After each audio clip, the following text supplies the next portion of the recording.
Hi guys! Ito na ang ating shopping haul. Galing ako ng California nung last weekends and ngayon lang nagkaroon ng oras si Ate Dayan mag-shopping haul kasi alam niyo na, always busy but ito na yung hinihintay nyo. Yes! Yan yung mga nasa likod. Konti lang yan guys. Konti lang yung shopping ko. Papakita ko lang sa inyo isa-isa. Mga damit lang yung mga binili ko. Yes, hindi ako bumili ng shoes or bags. Mga damit lang. So, ito na. Umpisahan na natin. Let's go! So, ito guys, ang binili ko. Kasi nung pagdating yung first night namin doon, parang malamig. So, syempre, kailangan kong bumili ng jacket kasi nga, mainit dito sa Las Vegas. So, I figure na hindi malamig sa California. Pero malamig na pala sa amin yung siguro mga, I think, 70-80 degrees ba yun? Basta malamig siya sa gabi, saka malamig siya sa umaga. So, nagpunta kami ng Target. At ito yung una kong binili. Champion na may hoodie. Yan. Nakita niyo siguro to sa picture. Sinuot ko to nung nag-karaoke kami. Hintayin niyo guys yung vlog ko na nandun kami sa California. Wala pa lang talaga akong oras na mag-edit. Hindi ko pa na-aayos lahat. So, ito. Ayan, champion siya. Kalimutan ko na kung magkano yung bili ko dito. Ayan, very comfy. Comfy, yes. Ganyan. Tapos meron siyang champion sa likod. Ilang beses ko ito nasuot. Siguro 2 beses. Kasi nga nilalamig ako doon. Ganda siya. And, of course, nung Saturday, nag-ano kami, namasyal kami, kasama yung aking brother, sa, sa mall. Ito rin pala, saan ba ito nabili? Target din ata ito. Hindi ko na ma-remember kung saan ko siya nabili. Pero, ayan siya. Para siyang cargo ba? Ayan. Pantalon. Na manipis. Hindi ko pa siya nasusot. Hindi ko pa siya natatry. Wala pa ako natatry sa mga sinuot ko kasi nga, hinihintay ko mag-shopping ko. Ayan, see? May tag pa. Oh yeah, Target ko ito nabili. $20. Yes, kasi yung tag niya. Ayan, medium size, of course. And, ito na yung nabili ko sa mall. Cotton On. First time ko nakapunta sa Cotton On na store. Wala ata dito nun sa California eh. So, ito. Or I think meron dito sa Pilipinas. I'm not sure. Dalawang shirt. Natuwa ako kasi magaganda yung tela ng mga clothes nila. Well, medyo kinda pricey, but okay lang. Basta the tela are good. Okay na ako doon. Hindi ko lang sure kung basta ano siya. Cotton On. Kasi usually would say 100% cotton or whatever, right? Yan.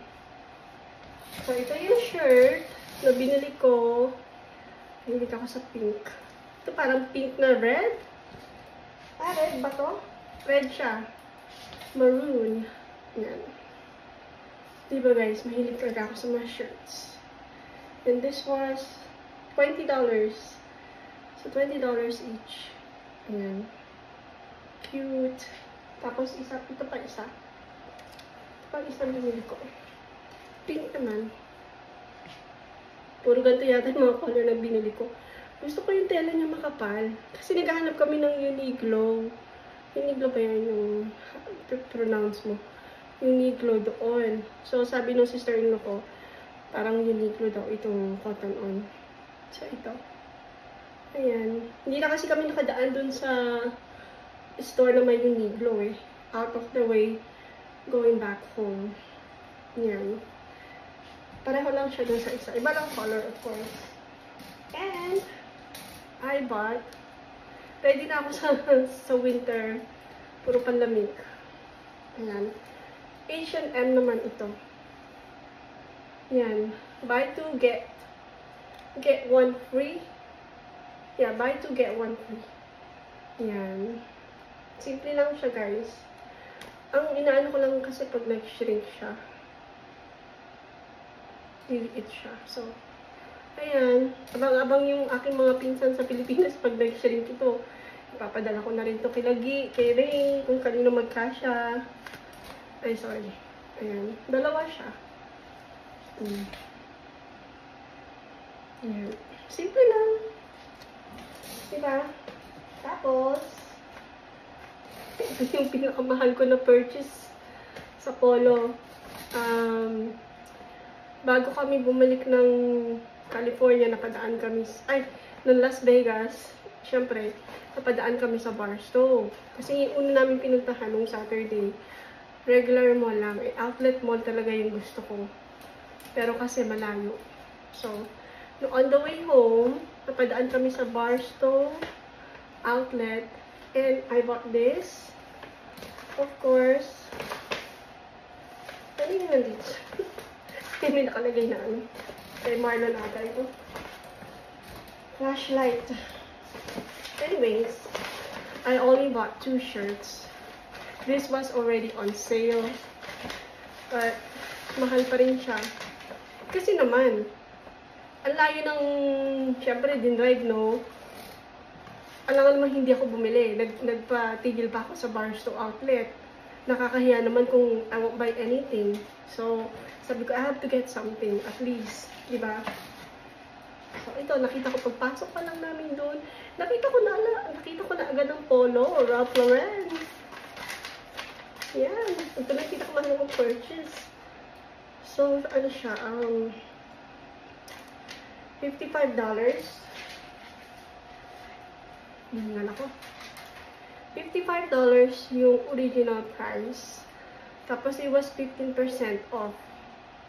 So, naging magkano siya? Nandito yung price. Ay, resibo. Yan.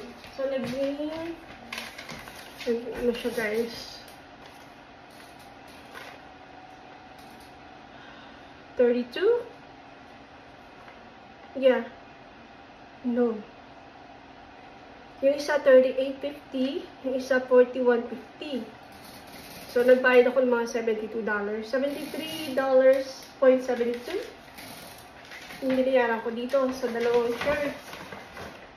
I know it's expensive, but I really like it. Kaya, go for it, di ba? Yan, ganyan lang siya, shirt. Alam niyo naman, ganito lang yung mga gusto kong shirt. Size small. I think this is for women, kaya siya small. Kasi meron akong ganito for kids, pero extra large. Yan, pinabili ko naman yung sa Guam. Yan, ang ganda ng tela niya. Sinungkat ko to eh. Siguro, isasama ko sa video ko, yung vlog. Tapos ito, parang cream yun. And then this one, yan, shirt. Shirt din, of course. Pink, again. Yan. Small. No, actually, this is medium. Oh, but yung isang small, mas malaki. Ayan. Ang ganda ng tela niya. Yun. So, yun yung mga nabili kong shirts. And then, nagpunta rin kami sa Nike. And, I bought jogging pants. Mahal din pala yung bili ko dito. Ayan, $40. Yeah, I remember, $40. Ganyan lang siya, guys. Yeah, may Nike na nakalagay. Yeah, nagustuhan ko siya. So, ang nabili ko na mamahalin, this one and those 2 shirts sa Polo. I don't know. I was gonna get another one pa ng ganito. Ibang klase naman. But, sabi ko kasi mahal na to. So, sabi ko, never mind. Isa na lang. Kasi bumili rin si Marlon sa kanya. Ito yung sa kanya. Bumili siya ng isang short. $35. Mahal. Parang, ganyan lang siya. Basketball short. And then, yeah, may zipper. Naka-sale na lahat yan, ha? Sale na siya. Yung regular price niya was $50. Kaya yun. At saka, bumili rin siya ng isang maliit na bag Kaya yun. Kaya isa na lang binili ko na jogging pants. Dapat dalawa. So, ayun lang guys. Yun lang yung mga binili ko sa hiningal ko. Yun lang yung mga binili ko sa bakasyon namin guys. And nag-enjoy ako. Hintayin niyo yung yung vlog ko. Hindi ko pa naayos, i-edit ko pa. So, yun lang guys. Maraming salamat. Please like, share, and subscribe. And also, please heart and follow. Dami, no? May YouTube, may Facebook. Yes. Thank you so much, guys. Thank you for watching. Bye! Until my next video. Thank you.